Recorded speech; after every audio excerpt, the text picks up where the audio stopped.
সাংবাদিকসকলে আয়োজন কৰা ভাওনা অনুষ্ঠানলৈ নিমন্ত্ৰণ দিবলৈ যাওঁতে মন্ত্ৰী অশোক সিংহাল ডাঙৰীয়াই ভাওনাক লৈ বিৰূপ মন্তব্য কৰা বুলি এক ৰাজহুৱা অভিযোগ উত্থাপন হৈছে। যদি মন্ত্ৰী অশোক সিংহাল ডাঙৰীয়াই ভাওনাক লৈ বিৰূপ মন্তব্য কৰিছে তেনেহ'লে তেওঁ ৰাজহুৱাভাৱে ক্ষমা খোজা দৰকাৰ। আৰু এটা কথা আমি স্পষ্টভাৱে ক'ব খুজিছোঁ যে যি অসমীয়া ভাওনা সংস্কৃতিক গুৰুজনাই দি থৈ যোৱা অসমীয়া সংস্কৃতিৰ অন্যতম উপাদান ভাওনা সংস্কৃতিক যি অপমান কৰিছে বা ভাওনা সংস্কৃতিক বুজি পোৱা নাই তেওঁ প্ৰকৃততে অসমীয়া হয় নে নহয় তাত আমাৰ সন্দেহ আছে। আৰু যদি এটা কথা আমি পুনৰ দোহাৰিব খুজিছোঁ যে যদি মন্ত্ৰী অশোক সিংহাল ডাঙৰীয়াই অসমৰ সামাজিক জীৱনৰ পৰম্পৰা ঐতিহ্য গুৰুজনাই দি থৈ যোৱা অমৰ সৃষ্টি ভাওনাক তেওঁ এই বিৰূপ মন্তব্য কৰিছে তেতিয়াহ'লে মন্ত্ৰী অশোক সিংহাল ডাঙৰীয়াই ৰাজহুৱাভাৱে ক্ষমা খুজিবৰ কাৰণে আমি সদৌ অসম ছাত্ৰ সন্থাই দাবী জনাইছোঁ। কথাটো হ'ল যে আমি ইতিমধ্যে জানিব পাৰিছোঁ যে মন্ত্ৰী অশোক সিংহাল ডাঙৰীয়াই ৰাজহুৱাভাৱে তেওঁ ক্ষমা খোজা দৰকাৰ, কাৰণ তেওঁ ভাওনাক লৈ বিৰূপ মন্তব্য কৰা বুলি আমি জানিব পাৰিছোঁ। যদি তেওঁ এই মন্তব্য কৰিছে তেতিয়াহ'লে তাৎক্ষণিকভাৱে তেওঁ ৰাজহুৱাভাৱে ক্ষমা খোজা দৰকাৰ আৰু আমি এই দাবী সদৌ অসম ছাত্ৰ সন্থাই আমি উত্থাপন কৰিছোঁ। সাংবাদিকসকলে আয়োজন কৰা ভাওনা অনুষ্ঠানলৈ নিমন্ত্ৰণ দিবলৈ যাওঁতে মন্ত্ৰী অশোক সিংহাল ডাঙৰীয়াই ভাওনাক লৈ বিৰূপ মন্তব্য কৰা বুলি এক ৰাজহুৱা অভিযোগ উত্থাপন হৈছে। যদি মন্ত্ৰী অশোক সিংহাল ডাঙৰীয়াই ভাওনাক লৈ বিৰূপ মন্তব্য কৰিছে তেনেহ'লে তেওঁ ৰাজহুৱাভাৱে ক্ষমা খোজা দৰকাৰ।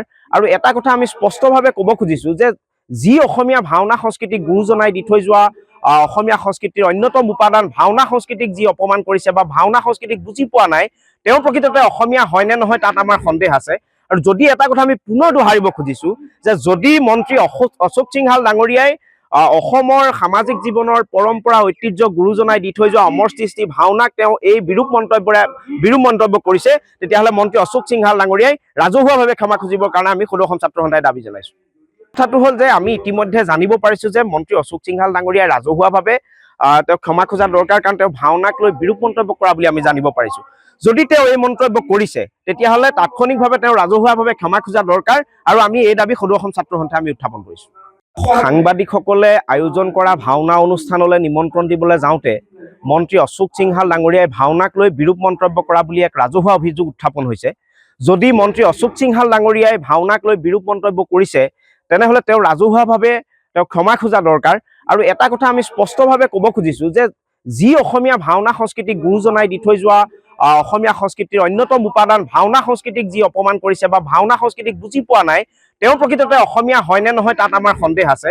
আৰু যদি এটা কথা আমি পুনৰ দোহাৰিব খুজিছোঁ যে যদি মন্ত্ৰী অশোক সিংহাল ডাঙৰীয়াই অসমৰ সামাজিক জীৱনৰ পৰম্পৰা ঐতিহ্য গুৰুজনাই দি থৈ যোৱা অমৰ সৃষ্টি ভাওনাক তেওঁ এই বিৰূপ মন্তব্য কৰিছে তেতিয়াহ'লে মন্ত্ৰী অশোক সিংহাল ডাঙৰীয়াই ৰাজহুৱাভাৱে ক্ষমা খুজিবৰ কাৰণে আমি সদৌ অসম ছাত্ৰ সন্থাই দাবী জনাইছোঁ। কথাটো হ'ল যে আমি ইতিমধ্যে জানিব পাৰিছোঁ যে মন্ত্ৰী অশোক সিংহাল ডাঙৰীয়াই ৰাজহুৱাভাৱে তেওঁ ক্ষমা খোজা দৰকাৰ, কাৰণ তেওঁ ভাওনাক লৈ বিৰূপ মন্তব্য কৰা বুলি আমি জানিব পাৰিছোঁ।